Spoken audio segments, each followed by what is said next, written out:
Duel Review is brought to you by NexusDigitalComics.com. On today's Duel Review, it's Resident Evil Degeneration. I'm RJ. And I'm Nick. Let's get to it.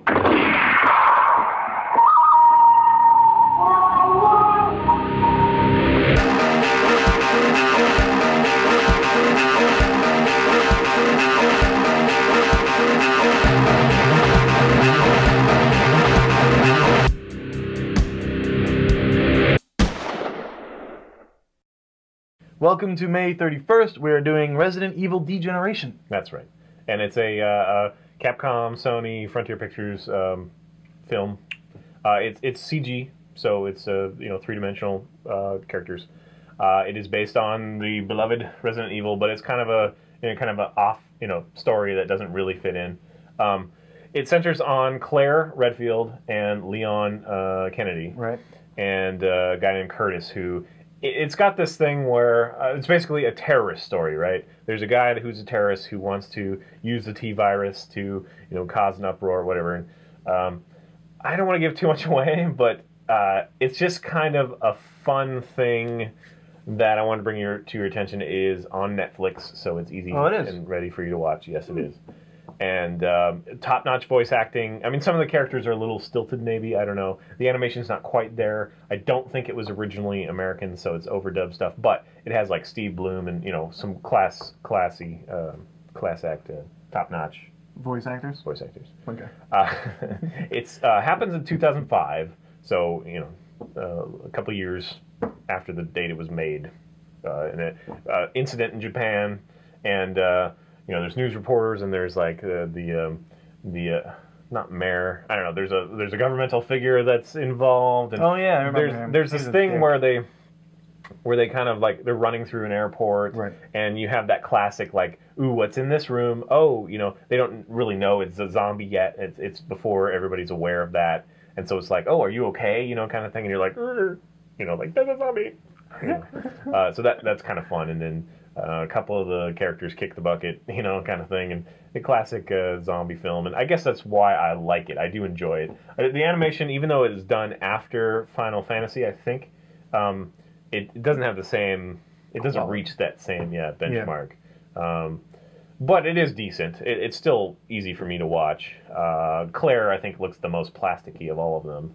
Even though you do spend a lot of time with her, but there's some fun characters. There's a very Wesker-esque character in there, and okay, yeah, I guess a little bit. Yeah, it's just fun. There's a big like mutant ending. Yeah, absolutely, which you need.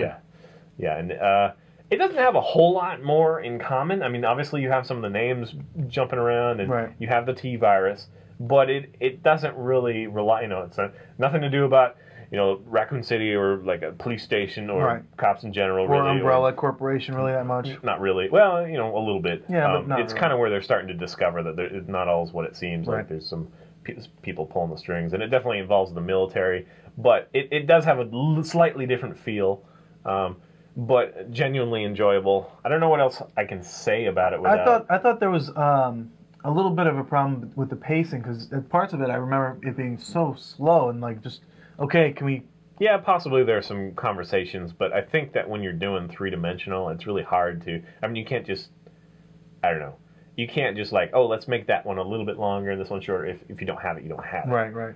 So that it might have suffered a little bit from that. I think maybe it would help if, like, during conversation, like, Claire would be, like, doing jumping jacks or something. Just something active, so that I'm not, like, staring at two people just sitting there...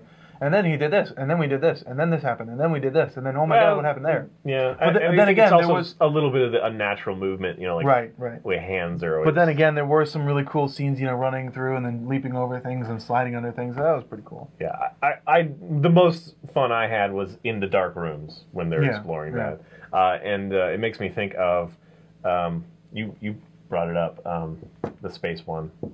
Dead Space? Yes, Dead Space. Animation that had the same kind of feel. Extraction, or what was the other one? I don't remember which one. It had a couple of those moments where it's like, okay, well, one of these characters is going to die. It's inevitable. That's always fun for me. Yeah. We should review The Pod. That just made me think of The Pod. I remember watching The Pod. I think it's like a B sci-fi movie, but it was It was fun. Okay, the pond. The pod. Ah. Because it was like, ooh, who's gonna be, going next? I kind of like those when they're like picked off. It's kind of fun. Anyway, so solid movie. I wish they'd do more. I mean, I'm kind of still waiting for another Final Fantasy animated one. I would love that. I don't know how long it takes, but I know the budget is much smaller than live action or something. Why don't they do? I enjoyed this more than like the last couple Resident Evil live action films. Oh yeah. So I think with the live action film, Resident Evil 1 and then the second one were good. And I think this, our generation and younger are okay with having a full-length feature that is animated. So yeah. I think studios are probably going to... Well, we sat through more and more. Final Fantasy Spirits Within. That was like one of the first video game... Yeah, that one was like, oh, look how real that... But Mal's always bothered me in that one. Yeah. Plus the story is totally not Final Fantasy. It's just so far removed for me. It's a little... And they didn't have any Aeons either. And it was no really memorable characters. It was like, oh, Steve Buscemi does the voice. So what? Really? His character's a moron, You did the voice of one of them? Yeah. I didn't know. Of the girl, the main girl. So anyway, it'll be interesting to see what they do and they come up with. I love that Marvel is kind of having fun with this. Right. They did the Loki Blood Brothers, which is kind of a mix between the 2-dimensional and the 3D. I don't think they haven't done a 3D, have they? No. So maybe we can look forward to that. But yeah, go check it out.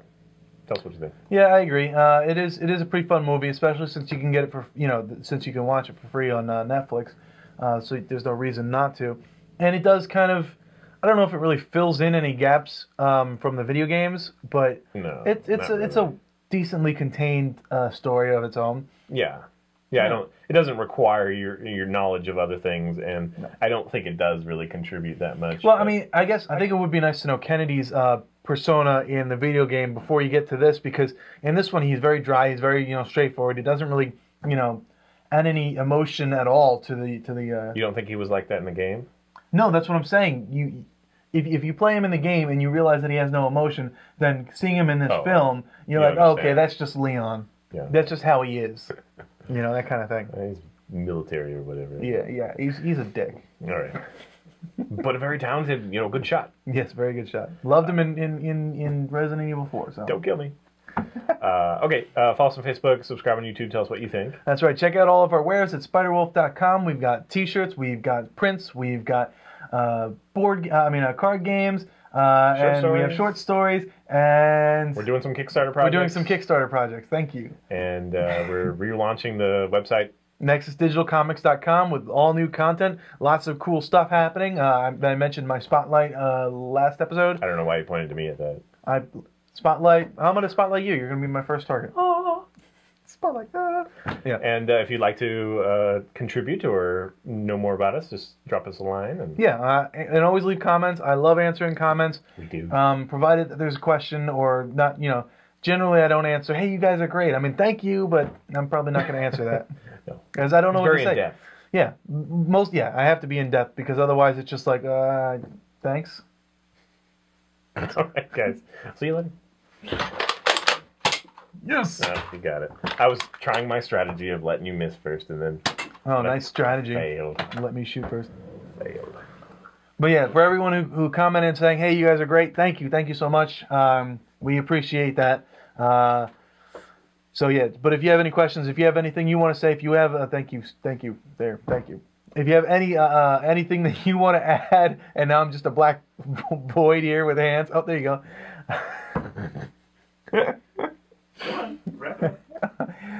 Just send me a line, and I'd love to debate things with you. That's what I do. I love debating. What are you doing now?